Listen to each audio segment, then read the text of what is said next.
Մեծամորում հրազենային վնասվածք ստացած քաղաքացու եւ նշված քրեական գործով հետախուզվող Արթուր Տոնոյանի մասին մեր նախորդ թողարկումներից մեկում խոսել ենք, հետախուզվողի վերաբերյալ հայտարարություն տվել։ Հիշեցնենք, հունվարի 16-ին Արմավիր բժշկական կենտրոնից ոստիկանության Արմավիրի բաժին էին ահազանգել, որ ձախ թիակի հրազենային վնասվածքով 30-անց մի տղամարդ է հիվանդանոց դիմել։ Հիվանդը հայտնել էր իբր վիրավորվել է հիվանդանոցից ոչ հեռու գտնվող այգում զբոսնելիս, ինչ որ անհասկանալի պայթյունի հետևանքով, բայց բժիշկները կասկած չունեին, որ վնասվածքը հրազենային է։ Քաղաքացին մենակ էր հիվանդանոց հասել, իսկ բժշկական կենտրոնում նրա վիճակն այնքան էր վատացել, որ վիրահատելուց հետո անհապաղ մայրաքաղաք Արմենիա բժշկական կենտրոն էին տեղափոխել։ Հիվանդի հետ ոստիկաններին հաջողվեց զրուցել միայն երկրորդ վիրահատությունից հետո։ Գործին միացան նաև ոստիկանության Մեծամորի բաժնի աշխատակիցները։ Դեպքն իրականում Մեծամորում էր եղել։ Տուժողի հորեղբոր տղան, որ Մայիսյան գյուղից էր, իր համագյուղացի Արթուր Տոնոյանի հետ այդ օրը կենցաղային հարցերի շուրջ վեճի էր բռնվել։ Տուժողին օգնության էր կանչել, նա էլ փոքր-ինչ գինովցած ընկերների հետ Մայիսյան գյուղ էր եկել, բայց հորեղբոր տղային նեղացնողին այդպես էլ չէր գտել։ Հանդիպել էին շատ պատահական, մեկնանց 30-ի սահմաններում Արմավիր Մեծամոր ավտոճանապարհին գազալցակայանի հարակից տարածքում գտնվող ձկան վաճառքի կետում։ Վեճի էին բռնվել, քաշքշել, հայհոյել իրար։ Տուժողը դանակով սպառնացել էր Արթուր Տոնոյանին, նա էլ հրազենով օդ էր կրակել։ Եվ երբ հակառակորդն իր ընկերների հետ հայհոյելով նստել էր մեքենան, որ հեռանան, կրակել էր երկրորդ անգամ։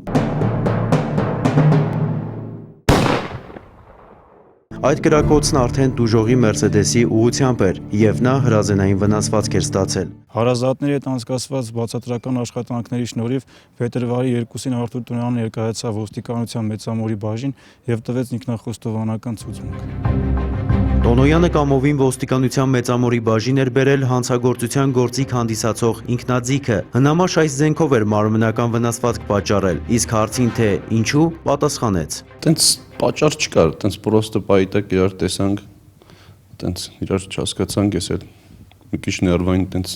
բաներ կա մեջս ներվայնացա, անի կրակեցի, ասի թող գնա, տենց կպավ մեքենային։ Տուժվողը մեր ընկերն ա եղել, տենց նպատակ չի եղել, որ իրան վնաս պատճառենք, պրոստը պայի ազդեցության տակ Ես չեմ իմացել, որ դա ավտոմեքենային պատրոն է կապել։ Զենքը մի ամիս առաջ գարաժի կրիչ բարձրացա, Փեջի Տրուբեկը, որ իջացնեի Փեջ դնեի գարաժը, քաշեցի այս կոմենկոն, մեծ շոկ է լավ, բացեցի, տեսա հայրիկս ողորմածի պատերազմի մասնակից ա եղել, գնաց է եկել ա, այտենց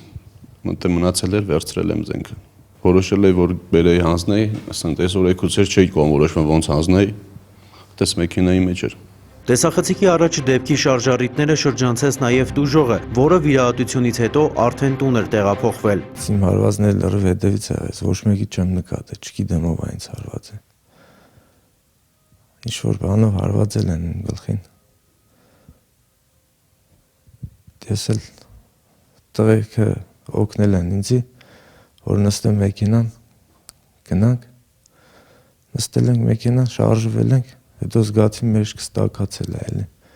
ձեռքս տարել եմ, տեսել եմ վիրավորված եմ։ Բժիշկների եւ ոստիկանների ծառայությունից գոհ էր Տուժողի հայրը, որդին հրաշքով էր փրկվել։ Տունը քնած է, աղբորս կինը եկավ, ասեց, սենց բանապատ է, երեխին տարած հիվանդանոց։ Հասել եմ հիվանդանոց, տեսնեմ երեխիս առնաթաթախ, արյան մեջ կորած։ Բժիշկներից ասուչափ շնորհակալ եմ։ Ոստիկանությունն էլ իր գործ արեց։ Փաստորեն այսօր բարձ դարձավ, որ արդեն ով մեղավոր է ձերբակալված։